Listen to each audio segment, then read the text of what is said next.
जय जय सिया राम। जेहि विधि नाथ होई हित मोरा, कीजिए सुबेरु दास मैं तोरा।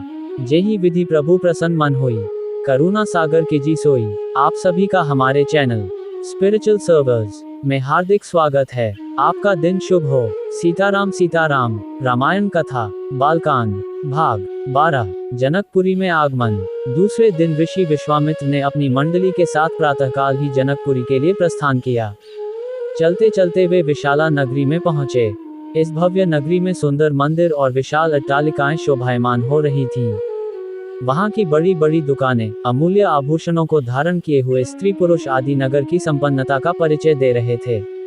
चौड़ी चौड़ी और साफ सुथरी सड़कों को देखकर ज्ञात होता था कि नगर के रख रखाव और व्यवस्था बहुत ही सुंदर और प्रशंसनीय थी।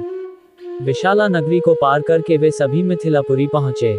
उन्होंने देखा कि नगर के बाहर सुरम्य प्रदेश में एक मनोहर यज्ञशाला का निर्माण किया गया था और वहां पर विभिन्न प्रांतों से आए हुए वेदपाठी ब्राह्मण मधुर ध्वनि में वेद मंत्रों का सस्वर पाठ कर रहे थे। शोभायुक्त यज्ञ मंडप अत्यंत आकर्षक था, जिसे देखकर राम ने कहा, हे गुरुदेव, इस यज्ञशाला की छटा मेरे मन को मोह रही है और विद्वान ब्राह्मणों के आनंददायक मंत्रोच्चार को सुनकर मैं पुलकित हो रहा हूँ। कृपा करके इस यज्ञ मंडप के समीप ही हम लोगों के ठहरने की व्यवस्था करें, ताकि वेद मंत्रों की ध्वनि हमारे मन मानस को निरंतर पवित्र करती रहे।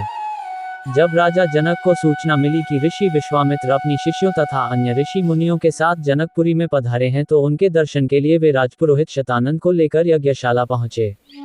पाद्य अर्घ्य आदि से विश्वामित्र जी का पूजन करके राजा जनक बोले, हे महर्षि, आपने यहाँ पधार कर और दर्शन देकर हम लोगों को कृतार्थ कर दिया है। आपकी चरण धूलि से यह मिथिला नगरी पवित्र हो गई है। फिर राम और लक्ष्मण की ओर देखकर बोले, हे मुनिवर, आपके साथ ये परम तेजस्वी सिंह शावक जैसे अनुपम सौंदर्यशाली दोनों कुमार कौन हैं? इनकी वीरतापूर्ण आकृति देखकर प्रतीत होता है मानो ये किसी राजकुल के दीपक हैं। ऐसे सुंदर सुदर्शन कुमारों की उपस्थिति से यह यज्ञशाला वैसी ही शोभायुक्त हो गई है, जैसे प्रातःकाल भगवान भुवन भास्कर के उदय होने पर प्राची दिशा सौंदर्य से परिपूर्ण हो जाती है। कृपा करके अवगत कराइए कि ये कौन हैं, कहाँ से आए हैं, इनके पिता और कुल का नाम क्या है। इस पर ऋषि विश्वामित्र ने राजा जनक से कहा, हे राजन, ये दोनों बालक वास्तव में राजकुमार हैं।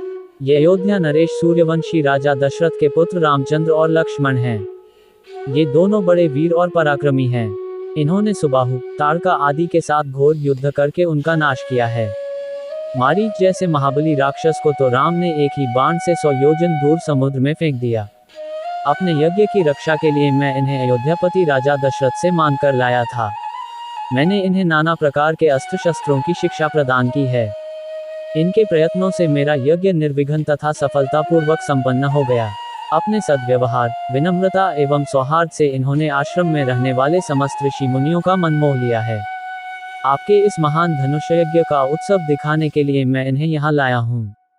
इस वृतांत को सुनकर राजा जनक बहुत प्रसन्न हुए और उन सब के ठहरने के लिए यथोचित व्यवस्था कर दिया। जय जय सिया राम। आगे की कथा भाग 13 कल आपको पुनः मिलेगी। आप सभी का दिन शुभ हो। हमारे चैनल पर बने रहने के लिए फॉलो और सब्सक्राइब करें। जय जय सिया राम।